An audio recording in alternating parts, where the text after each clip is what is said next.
آواز تھوڑی بڑھا دیں سب مل کے السلام علی وعلی ابن وعلی اولاد الحسین وعلی اصحاب ایسے سلام کرو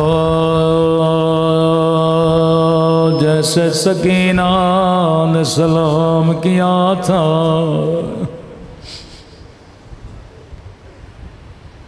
فرمایا شیعو جب جب ٹھنڈا پانی پیو میری سکینہ کو یاد کیا کرو. ایک ایک گھونٹ کے لیے میری بچی کو تماچے مارے گئے.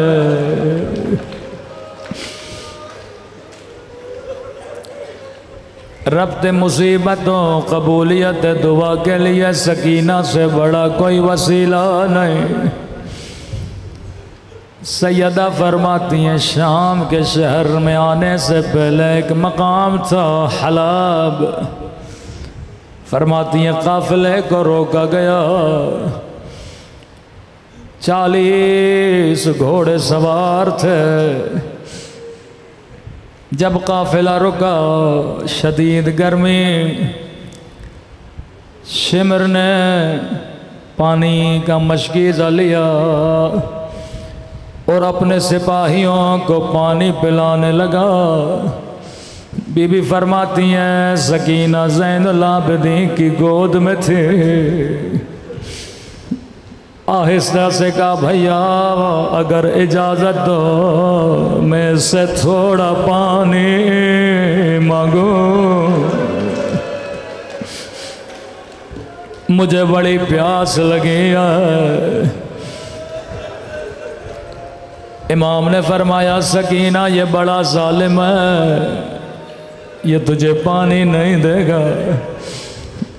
کہ بھیا مانگوں شاید تھوڑا رحم آئے میرے خشک ہونٹوں کو دیکھے شاید تھوڑا پانی پلا دے.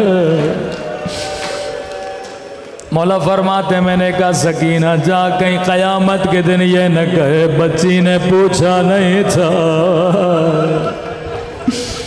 تصور کر کے رونا خدا تجھے شام میں ننھی سی قبر کی زیارت نصیب کرائے. روایت کے جملے آئے ننگے پاؤں آہستہ آہستہ چلنے لگے. لائیں کے قریب آئے کہنے لگی مجھے تھوڑا پانی دے دے مجھے بڑی پیاس لگی ہے. خدا کی قسم اگر کہتا سکینہ پانی نہیں دوں گا بچی دوبارہ پانی نہیں مانگتی. لیکن راوی کہتا ہے لائیں نے کوئی جواب نہیں دیا. یہ سپاہیوں کو پانی پلاتا رہا. بچی اس کے پیچھے پیچھے چلتی رہے شاید اس کے بعد پانی دے گا.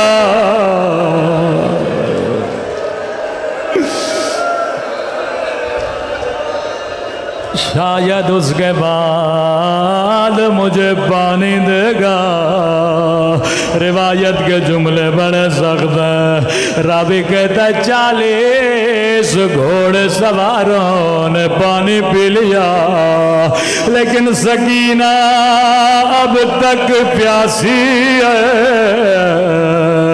اب لائیں نے گھوڑوں کو پانی پلانا شروع کیا لیکن حسین کی بچی اب تک پیاسے. روایت کے جملے آئے بچی چل چل کے تھک گئے بچی زمین پہ بیٹھ گئے، چل تو سپاہیوں کو پلا دے، گھوڑوں کو پلا دے، اس کے بعد مجھے تھوڑا پانی دینا۔ اب روایت کے جملے بڑے سخت ہیں۔ راوی کہتا ہے بچی زمین پہ بیٹھی تھے، یہاں شمر پانی کا مشک لے کے سکینہ کی طرف بڑھا۔ بچی نے اپنے ہاتھوں سے چلو بلایا کہ مجھے تھوڑا پانی دے دے۔ روایت کے جملے بڑے سخت ہیں۔ لئی نے پانی سارا زمین پہ پھینک دیا، سکینہ نے خود کو زمین پہ گرایا۔ او میرا غریب الوطن بابا، او میرے پیاسے بابا،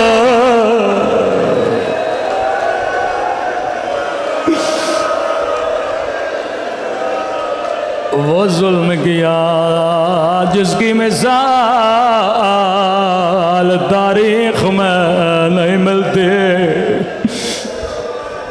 فرمایا شیو جب جب ٹھنڈا پانی پیو، میری سکینہ کو یاد کیا کرو۔ چوتھے امام فرماتے ہیں دوسری وہ منزل جو میں کبھی نہیں بھولتا۔ کون سی منزل؟ کبھی بچی کو پانی کے لیے رلایا گیا، کبھی بچی کو کھانے کے لیے رلایا گیا۔ کہا دربار شام ہے، ساری بیویاں کھڑی ہیں، یہاں یہ یزید لئیں اپنے تخت پہ آتا ہے۔ اللہ جانے شمر لئیں اس کے کانوں میں کیا کہتا ہے۔ یہ لئیں ایک مرتبہ قیدی بیویوں کو دیکھنے لگتا ہے۔ میں کہوں یزید تو اندھا ہو جاتا، کبھی علی کی بیٹیوں کو نہ دیکھتا۔ پہلا سوال کرتا ہے بتا حسین کی بچی کون ہے؟ یہ تکلیف دینا چاہتے تھے اہل بیت کو، اذیت دینا چاہتے تھے۔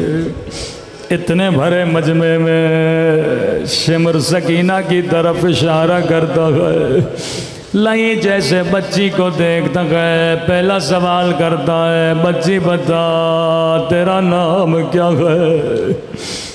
روایت کے جملے بڑے سخت ہیں۔ جیسے سکینہ سے کہتا ہے بتا تیرا نام کیا ہے، راوی کہتا ہے بچی کے ہونٹ ہلے پر آواز نہیں نکلے۔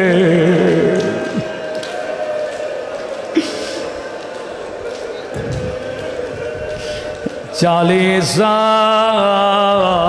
ایسے میرے مولا خون نہیں روئے۔ دوبارہ پوچھا میں تجھ سے پوچھ رہا ہوں بتا تیرا نام کیا ہے؟ راوی کہتا ہے پھر بچی کے ہونٹ ہلے پر آواز نہیں نکلی۔ تیسری مرتبہ غصے میں کہتا ہے مجھے جواب کیوں نہیں دیتے؟ یا امام زین العابدین کی آواز آتی ہے او لئی بچی بتا تو رہی ہے لیکن گردن کی رسی بڑی تنگ ہے۔ بچی کی آواز کیسے نکلے؟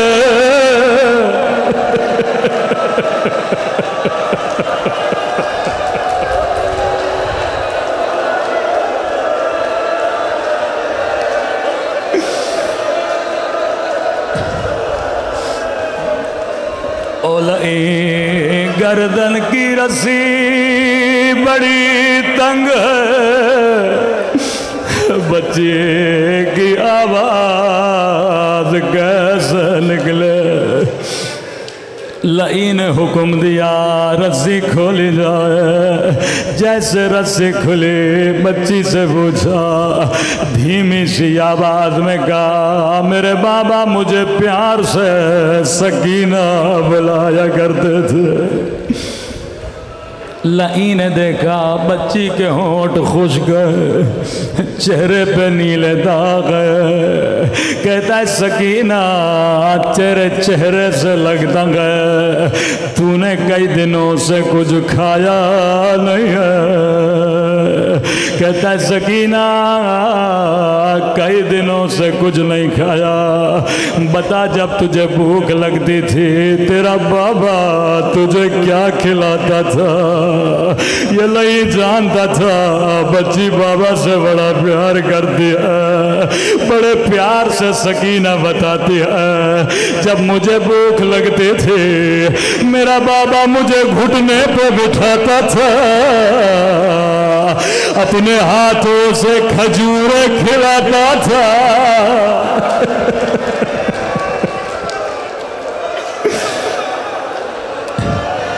مجھے نہیں پتا آگے پڑھوں یا نہ پڑھوں، لیکن آج نہ پڑھوں تو کب پڑھوں؟ امام زین العابدین فرماتے ہیں اے ذاکر میرے شیعوں کو بتا تاکہ پتا چلے کیسے کیسے مظالم ہوئے۔ لئی کہتا ہے ادھر آ میں تجھے کھجور دوں گا۔ امام زین العابدین کو دیکھا کہ سکینہ چلی جا کہیں یہ نہ کہے ہم نے پوچھا تھا پر بچی نے بتایا نہیں تھا۔ ننھی سی بچی آگے بڑھتی ہے، لئی حکم دیتا ہے تشت بلایا جائے۔ میرے چوتھے امام فرماتے ہیں عرب تشت میں کھجوریں رکھا کرتے تھے، تشت پہ کپڑا تھا، لئی نے تشت بچی کو دیا۔ اللہ یہ منظر کسی بچی کو نہ دکھائے۔ بچی نے کپڑا ہٹایا، ایک کٹی ہوئی گردن سر کو سینے سے لگایا۔ او میرا غریب بابا، او میرا پیاس ہے بابا، بابا تیرے گردن کی رگیں کس نے کاٹی؟ بابا شمر میں مجھے تماچے مارے۔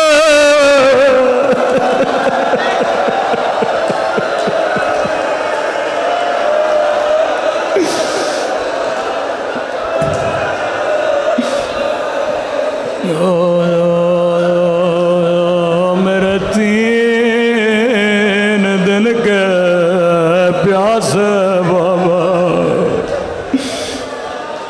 اے خدا تجھے سکینہ کی یتیمی کا واسطہ ہمارے مولا امام زمانہ کا ظہور فرما دے۔